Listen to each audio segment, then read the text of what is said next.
Diop Blondin, qui est coordonnateur de la plateforme Aar Li Ñu Bokk. Merci d'être avec nous. C'est moi qui vous remercie. On commence par l'audition de Aliou Sall devant le doyen des juges. Est-ce que ce face-à-face avec le doyen des juges peut être considéré par Aar Li Ñu Bokk comme une victoire dans votre lutte? Tout de même, c'est une victoire parce que ce qui était considéré au départ comme une affaire privée est quand même devenu une affaire publique, judiciaire. Ce n'est pas le frère du président qui est en cause, c'est un des maillons de l'affaire Petro-Tim. Ce n'est qu'un maillon. Et encore une fois, Aar Li Ñu Bokk, c'est pas Aliou Sall qui motive le combat de Aar Li Ñu Bokk. C'est que l'ensemble du projet et de manière beaucoup plus générale la gouvernance de nos ressources ainsi que les contrats qui sont signés. Mais comment évaluez-vous la procédure qui a été enclenchée depuis le début de cette histoire? Pour nous, c'est une victoire. Parce qu'à partir du moment où la justice se saisit de ce dossier et commence à mener des investigations, c'est de nature quand même à porter à la connaissance du peuple sénégalais que ce problème, nous le reconnaissons. Maintenant, des auditions qui sont sur des témoignages pour des personnes qui sont citées nommément, qui sont propriétaires de structures, qui sont censées avoir reçu des flux financiers. On attendait une commission rogatoire pour aller enquêter sur ces flux financiers, notamment à l'étranger. On attendait beaucoup plus de moyens et des investigations beaucoup plus approfondies pour établir exactement les flux financiers qui en ont bénéficié. On ne peut pas bouder notre victoire que un des protagonistes de ce dossier soit qu'on lui demande, qu'on lui pose des questions, mais c'est largement, mais alors très largement en dessous des enjeux de ce problème. Et comment est-ce que vous appréciez aujourd'hui le temps de la justice dans cette affaire? Bon, le procureur a mené ses auditions. Maintenant, le dossier est au niveau du doyen des juges. Bon, je ne veux pas mal parler de notre justice parce que c'est notre justice. Et encore une fois, dans beaucoup de dossiers, notre justice travaille comme il faut. Mais il faut avouer que dans ce dossier particulier, la sortie du procureur n'est pas de nature à nous rassurer. Et le traitement du dossier, on ne peut pas préjuger, nous sommes obligés d'attendre. Mais nous attendons beaucoup plus de pays qui ont des codes beaucoup plus clairs sur tout ce qui est corruption et tout ce qui est concussion et tout ce qui est travers dans l'établissement des contrats. Mais jusque-là, il est présumé innocent. Jusque-là, il est présumé. Et encore une fois, ce n'est pas la personne. Nous, on ne veut pas être entraînés dans ce débat de la personne. C'est le président de la République qui a parlé de son frère, donc, tous les gens qui a personnalisé le débat. Mais nous, c'est le processus. Mais toutes les personnes qui sont citées dans cette affaire aujourd'hui sont jusque-là présumées innocentes. Oui. Est-ce qu'aujourd'hui, vous pensez qu'une institution comme la CREI devrait reprendre service parce que, justement, il y a des soupçons d'enrichissement illicite? Tout d'abord, nous attendons que des dossiers comme les conclusions de l'inspection générale d'État sur ce dossier soient exploitées. Que le rapport de présentation, qui semble être complètement en porte-à-faux avec les conclusions des études techniques menées par Petrosen, soit quand même confronté parce que ça semble être la base d'une prise de décision. Et ça, ce sont des faits. Ce ne sont pas les déclarations des citoyens qui viennent apprécier, même s'ils sont très au fait du monde du pétrole et des contrats. Mais il y a de la matière à exploiter si on veut mener une enquête sérieuse. Si on arrive à terme, est-ce que vous serez prête à accepter ce qui ressort de cette enquête? Tout dépend de ce qui sera fait. Nous ne pouvons pas préjuger de la même manière que tant que le dossier n'est pas fini, les personnes citées sont présumées innocente. De la même manière, nous ne pouvons pas dire que le doyen des juges ne fera pas son travail correctement à ce stade. Nous ne pouvons pas aller sur ce chemin-là. Mais quand vous dites, nous sommes au fait. Ça dépendra de ce qui va ressortir. Quelque part, on s'attend à vous entendre qu'il y ait des coupables et qu'on désigne des personnes qui peut-être vont pouvoir payer. De l'argent à circuler. De l'argent à circuler. ce n'est pas, je veux dire, ce ne sont pas des accusations gratuites. Des personnes ont mené des enquêtes sérieuses. BBC, ce n'est pas... Mais au-delà de BBC, est-ce qu'aujourd'hui, à votre niveau, au-delà de BBC, au-delà du document qui a été fourni par BBC, est-ce qu'aujourd'hui, à votre niveau aussi, il y a un travail qui a été fait de façon rigoureuse avec des spécialistes, des avocats peut-être, pour apprécier ces contrats et nous dire l'authenticité de ces documents? Est-ce que Aar Linou Bok dispose des moyens techniques, et des moyens financiers pour mener ce travail? Aar Linou Bok s'appuie sur une plainte qui a été déposée en 2015 par des Sénégalais au niveau des États-Unis. Mais encore une fois, mais avant d'aller jusqu'à ce niveau, Nafi Ngom Keïta avait fait un travail. Seynabou Ndiaye Diakhaté de l'OFNAC a établi des conclusions. Mais qu'est-ce qui empêche? Pourquoi remettre la machine de l'instruction alors que ces dossiers existent? L'exploitation de ces dossiers donne déjà matière à arriver à des conclusions. C'est le moins que qu'on puisse attendre dans le traitement de ce dossier. Madame Diop, comment est-ce qu'aujourd'hui vous appréciez la création de COS-Petrogaz, l'ITIE, le fait que le Sénégal adhère à cette institution qui est somme toute crédible? Aujourd'hui, le président de la République reçoit des titres, des félicitations un peu partout dans le monde pour la bonne gestion de nos ressources naturelles, notamment pétrolières et gazières. Qu'est-ce que vous faites de tout ce crédit? Alors, tout ça, c'est de la communication et quand même un peu de vertueux. Quand même, ce sont des actes posés que nous saluons. Mais si on vient, par exemple, au niveau de l'ITIE, à ce stade, on a entendu l'ITIE dire qu'ils vont intégrer dans leur mission le contrôle des aspects de corruption dans les contrats. Cela veut dire que, jusqu'à ce jour, ce n'est pas fait.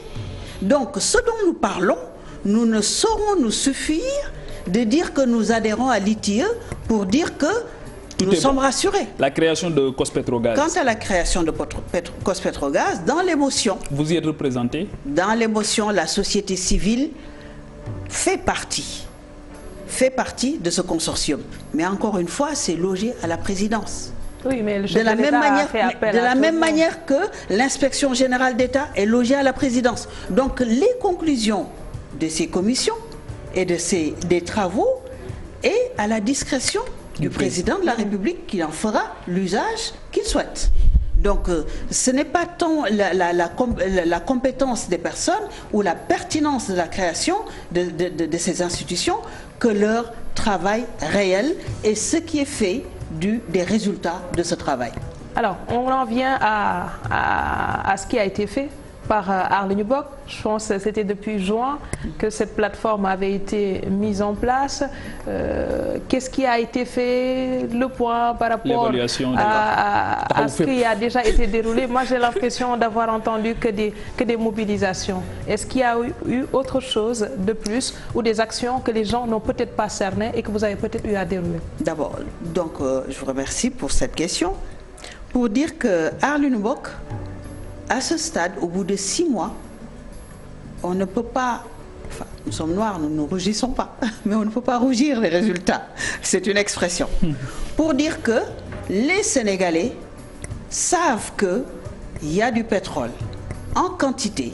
Les contrats sont déjà passés et ces contrats n'ont pas tenu compte n'ont pas respecté les règles de l'art dans leur établissement. Que le frère du président a eu à créer une structure qui a eu un contrat qu'il a revendu, que celui à qui il l'a vendu à d'autres entités. Le Sénégal n'a pas reçu la partie fiscale qu'il aurait dû recevoir et qu'en même temps ces personnes se sont enrichies et semble-t-il cet enrichissement est à un point tel que ça a été projeté sur 40 ans. Oui. Ça, on peut dire que quand les Sénégalais disent « Sama 400 000 », ce n'est pas Aar Linou Bok. C'est une façon de dire « Nous sommes 15 millions » et ramener à ces 15 millions ce que la prédation sortie de ces contrats, c'est l'équivalent de 15 millions fois 400 000. Ça donne une idée. C'est un peu populiste, c'est vite dit, mais ça donne une idée de l'appropriation du problème par le peuple. Ça, c'est un succès. Arlune Bok aussi a obligé, comme je le disais au début, à sortir du frère qui a été vilipendé à une affaire sérieuse, portée par la justice. Et comme on disait tout de suite, on attend la suite. Maintenant, Arlune Bok a obtenu ses résultats par certaines méthodes, en utilisant certaines méthodes, notamment les rassemblements, les marches, des séances d'information et des actions un peu moins spectaculaires. La mobilisation, nous connaissons nos compatriotes, nous connaissons les Sénégalais sur le long terme. Le 13 septembre, il n'y avait pas vraiment beaucoup de monde. Effectivement. Ce n'est pas pour nous exploser. Quand ils n'adhèrent pas, qu'est-ce que cela veut dire? Non, ce n'est pas pour nous excuser, mais le calendrier est là. Quand la Tabaski est là, 15 jours avant, 15 jours après, on ne peut pas tellement intéresser les gens à des problèmes. Quand le Magal arrive, pareil. Quand le Gamou arrive, pareil. Est-ce que c'est pas des Donc c'est l'événement. C'est pas des boucs émissaires? Non, c'est-à-dire que les Sénégalais adhèrent plus à des valeurs confrériques plutôt qu'à des valeurs nationales, de manière générale. Donc on l'a vu pour beaucoup de problèmes. Par contre, on est persuadé que beaucoup de citoyens, ceux qui ont entendu parler de ce problème, comprennent les enjeux, adhèrent au problème, et ce n'est qu'une question de mobilisation qu'il faudra, et c'est à nous de faire le travail pour ramener. Senti quelque part un essoufflement de la C'est normal, c'est normal, parce que en fait, si on compare avec certains pays, comme je le dis souvent, ce n'est pas une élection qui viendrait régler le problème. Oui. Ce n'est pas un changement de personne qui viendrait régler le problème. C'est une enquête de longue haleine qui implique des multinationales, qui implique l'État qui freine des 4 fers pour que la vérité n'éclate pas, qui implique des personnes comme Franck Timis qui ont des moyens immenses à leur service pour les protéger. Donc, Arlune Bok, c'est vous, c'est moi, c'est d'autres personnes indignées qui se mettent ensemble pour lutter. Donc, à ce niveau-là, il y a quand même une grande différence de force. Donc c'est un combat de longue haleine surtout, puisque c'est un combat qui prend plutôt le temps de la justice plutôt que le temps d'un événement qui viendrait signer le glas et dire que la question est réglée. Le plan d'action qui a été lancé au mois d'août, Taxawu Fépp, justement, avait l'ambition de faire adhérer 400 000 Sénégalais à cet objectif-là. Il y avait aussi en toile de fond une visite qui devrait être faite au niveau des familles religieuses. Nous avons du retard sur le calendrier. Parce que cela n'a pas été fait. Tout n'a pas été fait. Une partie a été faite, tout n'a pas été fait.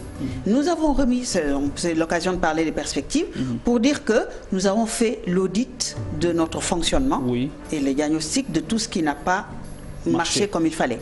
Et donc ça, ça en fait partie. Quelle est la nouvelle feuille de route? Voilà, ça en fait partie. Il y a d'autres points comme permettre aux plateformes régionales, départementales, de se saisir des problèmes de ressources naturelles, notamment par exemple du côté de Tivaouane, tout ce qui est phosphate et la pêche, le zircon, le fer. Donc que ces départements prennent ces problèmes qui sont plutôt des préoccupations beaucoup plus locales. Oui, voilà. Très bien. Est-ce qu'au niveau de la plateforme aujourd'hui, un inventaire rigoureux, exhaustif a été fait par rapport aux ressources naturelles dont dispose le Sénégal et surtout par rapport aux contrats? Est-ce que vous avez pris le temps de passer à la loupe et au peigne fin tous ces contrats-là pour mieux aviser les populations et même demander aux autorités, si les choses n'ont pas été établies en tenant compte des règles de l'art, qu'il y ait une renégociation? La renégociation a été demandée dès le départ. Parce qu'à fondé sur le fait que ces contrats ne respectaient pas le code pétrolier, donc nous avions déjà demandé la renégociation. Par contre, ce que vous dites... Quel code? Le code de 98, parce que la société à qui on a donné la licence de recherche ne disposait ni de l'expérience technique, ni des moyens financiers pour qu'on lui attribue cette licence. Rien que cela, ça suffit pour qu'on puisse parler de renégociation. Maintenant, ce que vous dites, c'est important et ça fait partie de la feuille de route. Ça fait partie de la feuille de route que de coller justement quel est le travail réel accompli par Cospetrogaz, si tant est que ça fonctionne réellement. Quel est le travail de l'ITE, comment ça évolue, comment le Sénégal évolue et comment le Sénégal respecte, et même au niveau de l'ITE, y faire intégrer des problèmes que nous estimons devoir prendre en charge pour la gestion de ces contrats.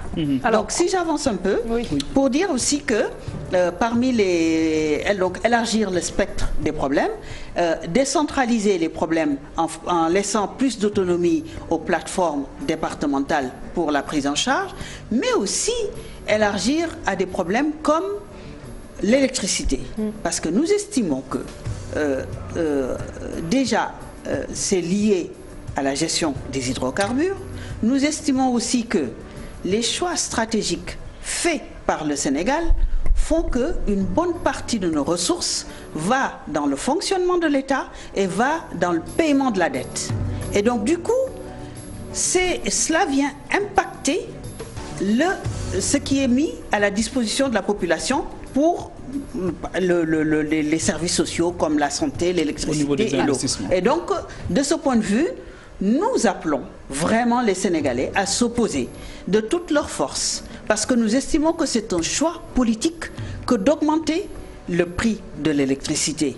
Une deuxième fois, parce que les gens qui ont le compteur Woyofol ont pu savoir déjà que ça avait augmenté, mais en plus de mettre, de doter dans le budget qui vient d'être voté 129 milliards à la Sénélec. Donc c'est énormément d'argent qui sort déjà des ressources, et c'est la faute de choix stratégiques faits par l'État du Sénégal à travers des investissements de prestige qui nous coûtent très très cher. Alors, vous avez défini les axes sur lesquels vous comptez vous appesantir pour dérouler les 6 prochains mois, dont vous avez été désigné pour, disons, administrer ou coordonner cette plateforme. Moi, j'en reviens aux moyens dont dispose Aar Li Ñu Bokk pour pouvoir dérouler ce programme-là. Qui est derrière cette plateforme pour vous soutenir? Parce que pour certaines actions, cela nécessite également d'avoir les ressources financières nécessaires pour pouvoir les dérouler.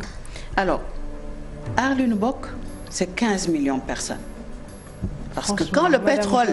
Non, mais quand on passera, on va prendre l'exemple de la Colombie, de 3% à 90% ou même plus des ressources qui reviennent au pays, Aar Li Ñu Bokk, il faut que les Sénégalais comprennent que ça concerne 15 millions de personnes, y compris les gens du pouvoir. Est-ce que les Sénégalais ont le droit de connaître vos bailleurs?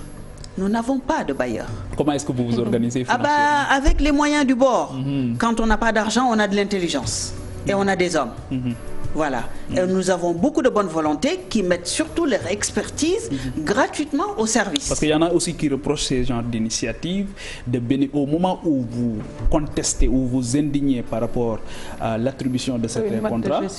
À certains, d'autres vous disent, d'autres rétorquent que justement c'est des gens qui ont été lésés et peut-être même des gens tapés dans l'ombre qui financent aussi ces genres d'initiatives. Qu'est-ce que vous aimerions bien voir quelques financiers que ce soit au service de Aar Li Ñu Bokk. Et quel est votre niveau de collaboration est composé des partis politiques, de la société civile et des Sénégalais lambda. Et Aar Li Ñu Bokk, aujourd'hui, il n'y a que ses membres qui cotisent ou qui financent des actions et ne reçoit aucune subvention. Mais alors aucune subvention de quelque organisme que ce soit. Merci beaucoup. Madame Ndeye Fatou Diop Blondin, co-coordonnateur de la plateforme Aar Li Ñu Bokk. Merci également à Pape Djibril Fall et à vous qui nous suivez de partout. Demain, Inch'Allah, à la même heure. Excellente soirée sur la TFM.